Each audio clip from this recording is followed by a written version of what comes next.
this January on HGTV. Hi, it's me, Ellen. Ellen DeGeneres delivers a different kind of competition. One word, furniture-y. Isn't this fun?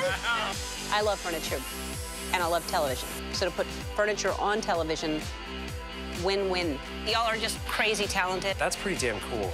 She's giving 6 designers a shot at their dream. The High Five Express.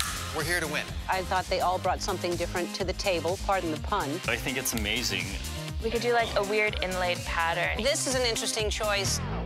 Why have we not made furniture out of sponges? It's gorgeous. It looks like $1,000,000. I'm excited for people to love it and go, what a great idea, Ellen. Only one takes home $100,000. Ching, ching. It's her show.